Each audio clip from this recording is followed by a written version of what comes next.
Sur l'équilibre de la vie, je choisirais mon travail. Je choisirais mon travail parce que c'est vital. C'est vital d'avoir un travail qui nous plaise. Là, j'ai la chance d'avoir un travail qui me plaît, et puis de nourrir la famille et d'assurer l'avenir de nos enfants. C'est vrai que quand on n'a pas de travail, vous avez le sentiment que vous ne faites rien, que vous êtes nul, que la vie n'a pas d'intérêt. Avec le travail, on est toujours en lien avec les autres. Donc, si le travail manque, si l'activité manque, il n'y a plus ce lien avec les autres. Alors, ça, c'est pas anecdotique, c'est fondamental. On est quand même des êtres sociaux, et être en manque de lien avec les autres, c'est une formidable amputation. Ne pas avoir de travail, avoir un travail mal payé, ne pas être considéré au travail, souffrir au travail. Si le malheur est associé au travail, c'est parce que le bonheur est également associé au travail.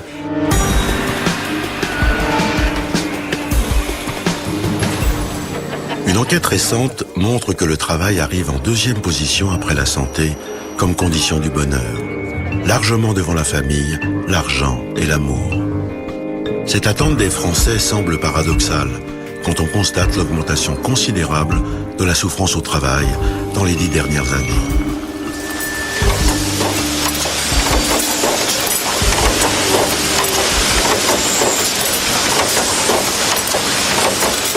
Tout à fait. C'est l'avantage des écrits, en fait, c'est qu'on peut la retrouver. Exactement. Le travail est une servitude volontaire. Elle est volontaire parce que nous ne sommes pas des esclaves, parce que nous ne sommes pas des serfs. Nous allons volontairement au travail tous les jours. Il faut le reconnaître, il faut l'accepter. Il y a toute une présentation de la société, du travail comme un privilège. Donc forcément, quand vous en avez un, vous allez au boulot, vous dites « Ah, j'ai de la chance ».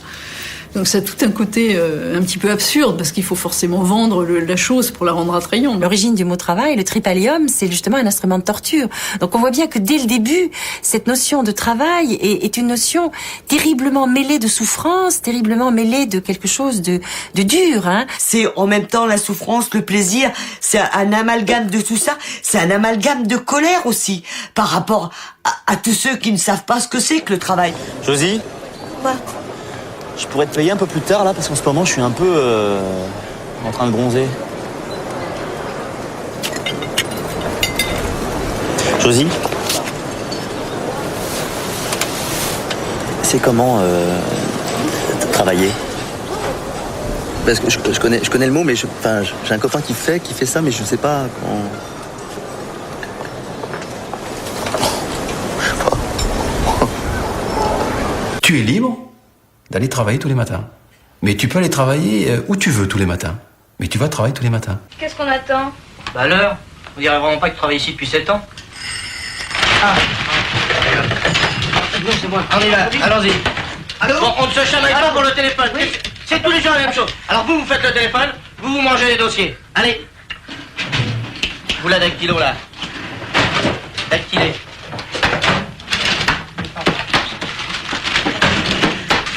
Les modes d'organisation du travail ont évolué en fait avec le monde de l'entreprise. Et l'entreprise a connu depuis sa naissance au 19e siècle à peu près 3 grandes phases. La première phase, c'est ce qu'on appelait le taylorisme, qu'on pourrait résumer à travers une formule qui est « travail et tais-toi ». Puis la deuxième phase, ça a été le Fordisme. C'est travaille, tais-toi et consomme.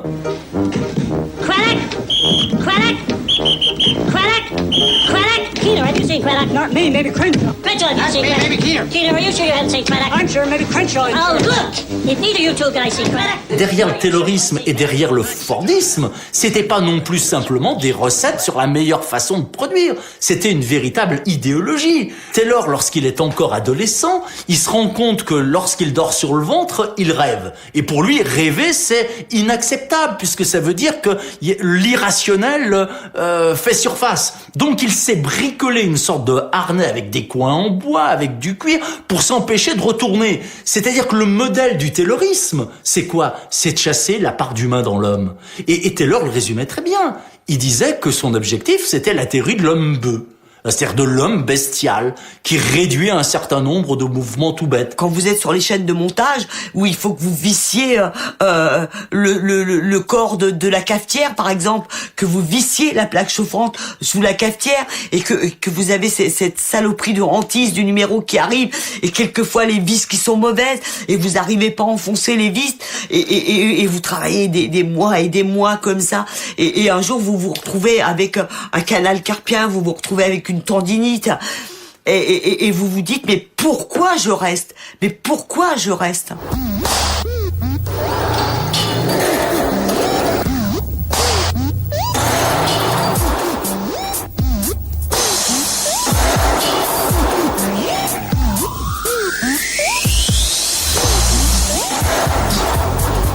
Ce qui m'a toujours beaucoup frappé, c'est comment des ouvrières, notamment vivant dans des conditions particulièrement difficiles, ayant une activité qui meurtrit leur corps, ils trouvent une fierté. Et ils trouvent effectivement une dignité. J'avais une ouvrière l'autre jour à la consultation qui me racontait que quand on embauchait des intérimaires ou une jeune ouvrière, on la mettait toujours en face d'elle parce que c'est elle qui avait le geste le plus élégant, le plus esthétique et le plus rapide. Donc il y a toujours à côté du plus efficace la notion d'esthétique et la notion de beauté. C'est grâce à cet investissement des valeurs personnelles que la plupart des salariés arrivent à tenir ce que de l'extérieur on considère comme étant du sale boulot. Je me rappelle d'une étude qui avait été réalisée à la Régie Renault il y a une quinzaine d'années. On avait demandé aux ouvriers de respecter pour une fois strictement leurs obligations. Et on savait bien qu'il allait avoir des problèmes. La grande surprise, c'est que l'usine s'est arrêtée de fonctionner au bout de quelques dizaines de minutes. Ça veut dire quoi, ça? Ça veut dire que s'il n'y avait pas, je dirais, cette part d'implication, cette part de participation constante, au-delà des règlements, eh bien, il n'y aurait pas de fonctionnement possible de l'entreprise. Mais aujourd'hui, nos managers, ils ne veulent plus l'entendre. Ils ne veulent plus le comprendre. Parce que ce qu'ils n'acceptent plus, c'est qu'il puisse y avoir une culture ouvrière, une culture des salariés indépendante de la culture managériale. On peut considérer qu'il y a encore à peu près 25% des gens qui travaillent dans des situations qui relèvent clairement du modèle taylorien. La caissière ou le caissier aujourd'hui, ils sont à peu près 350 000 en France, sont des gens qui très globalement travaillent sur des rythmes très tendus, sont contrôlables à chaque geste puisqu'ils scannent les produits. Et donc, on le sait, ils sont dans des logiques de troubles musculo-squelettiques qu'on connaissait à l'usine et qu'on voit aujourd'hui dans le secteur des services. Il suffit d'aller dans un call center, ces fameux centres d'appel qui nous envahissent, où les personnes qui vous répondent au téléphone entendent en même temps la voix de leur supérieur hiérarchique qui peut très bien être à plusieurs dizaines de kilomètres et qui intervient en temps réel et à distance sur le travail qui s'exerce. Qu'est-ce qu'aujourd'hui que certains cadres de proximité dans un centre d'appel, à part une montre ancien contre-maître d'usine? Allez, on fait attention à son temps de com, s'il vous plaît. En photo du chèque, je vous demande de noter votre numéro de téléphone, la date d'aujourd'hui. Et puis la troisième phase qui apparaît beaucoup plus sympathique, c'est celle d'aujourd'hui, une sorte de management affectif. On se tutoie, on se fait la bise, on s'appelle par le prénom, mais qui est un management en fait tout aussi pervers. Je crois que ce qui est important de noter, c'est que le management, c'est pas une série de recettes. C'est pas simplement des techniques pour mieux gérer l'entreprise, c'est une idéologie. On On aurait pu espérer la disparition des souffrances liées au travail grâce à l'augmentation du secteur tertiaire. Mais la souffrance physique est aujourd'hui remplacée par des maladies psychiques qui touchent tous les niveaux de la hiérarchie. Les entreprises, pour pallier les conséquences désastreuses liées à la nouvelle organisation du travail, s'emploient à multiplier des séminaires de motivation, s'immisçant de plus en plus dans la sphère privée des salariés. Beaucoup de chefs d'entreprise aiment bien utiliser des entraîneurs de rugby pour faire des séminaires de motivation, de mobilisation de leurs cadres. Moi, ça m'agaçait beaucoup parce que je les trouve toujours avec un langage un peu... il y a un côté cirque. Mais d'une certaine manière, dans le fond, ils réussissent à faire à des jeunes de se dépasser eux-mêmes au nom d'un projet. Tous sont volontaires, venus manger du sable pour le plaisir. 20 collègues d'une même société informatique qui s'affrontent sur une plage de la Grande Motte. Le concept, un séminaire sportif. L'objectif, souder les salariés. Il n'y a plus de hiérarchie, il n'y a plus de tableau, il n'y a plus rien, quoi. On ne regarde pas si c'est un directeur ou si c'est un employé. On y va et ça défoule. Tous les coups sont permis, donc on a le droit de freiner les autres. L'essentiel, c'est de faire le parcours et de ramener les 4 colonnes ici. Le but, esprit d'équipe, on s'encourage et on se défonce. Rester concurrentiel, c'est bien évidemment l'objectif des chefs d'entreprise qui attendent un retour sur investissement. Car pour une vingtaine de personnes, la journée revient à environ 15 000 €. Il est clair que l'entreprise percute complètement la sphère privée à tous les niveaux. Elle percute d'abord l'homme, puisqu'on lui demande de faire complètement partie du team. C'est pas simplement tu viens 8 heures par jour, tu dois être corporate, tu dois t'investir totalement, tu dois être motivé. Quand on a une formation le lundi, à Grenoble, on va nous proposer de venir le samedi. Mais on vous paye le week-end, vous allez pouvoir skier ensemble et tout, ça va être très bien. C'est très pernicieux. Et c'est déjà là où il faudrait mettre la barre. Non, le week-end m'appartient, c'est ma vie privée. N'allez pas croire que le PDG offre des vacances au ski à ses employés. Entre deux compétitions, les supporters sont enfermés dans cette salle. Ils sont en séminaire et doivent respecter un plan de travail chargé. Il faut jamais dire oui mais c'est pas possible, il faut dire non et je vais y arriver. Il y a des Zidane et il y a des Monsieur Dupont dans les rues qui jouent au foot. Mais Monsieur Dupont, il aime, Monsieur Dupont, il est content, Monsieur Dupont, il se réalise, Monsieur Dupont, il fait de temps en temps des belles passes. Eh bien, le génie du chef d'entreprise, qu'il ait 10 personnes ou 100 000 personnes, c'est de regarder ces messieurs Dupont.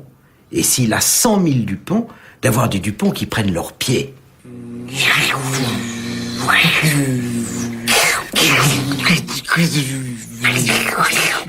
No, Luke, I am your father.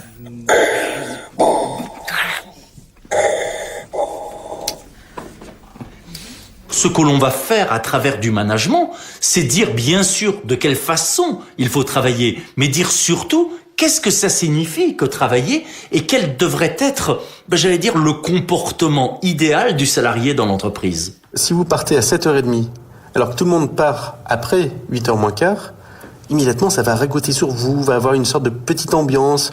Ouh là là, toi, tu sais, t'es mal vu en ce moment. Les ragots de couloir. Plus vous êtes sur des jobs difficiles, pensez notamment aujourd'hui à tout ce qui peut être les vendeurs.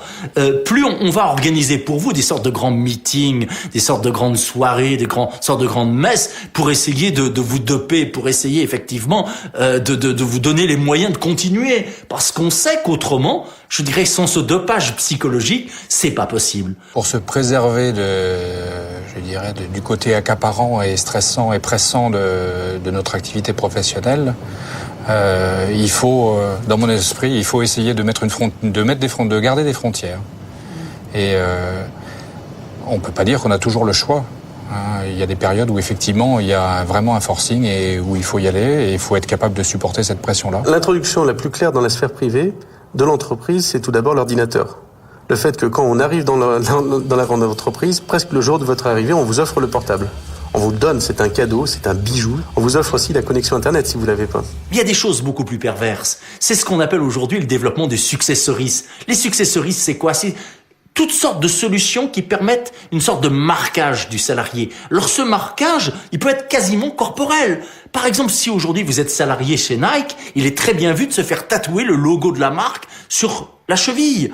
Et puis il y a d'autres formes beaucoup plus perverses. Pensez par exemple à ces grandes sociétés qui vont offrir une sorte de bracelet brésilien pour leur personnel. C'est-à-dire que ce bracelet, au nom de la société, vous allez le porter sans arrêt, y compris au moment le plus intime.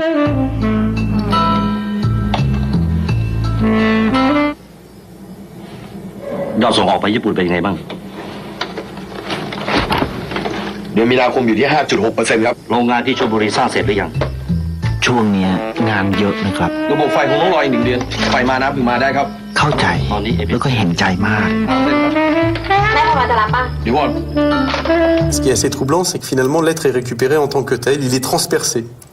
Et au lieu de quitter l'entreprise quand on sort de l'entreprise, eh ben on part avec les angoisses que l'on a dans la journée. Et on continue à turbiner entreprise, à penser entreprise, et même pendant les pauses café, on va discuter encore, grâce au journal interne de l'entreprise, des problèmes de l'entreprise. Ces valeurs envahissent notre cerveau. Il faut être toujours plus performant, toujours plus open, toujours plus créatif.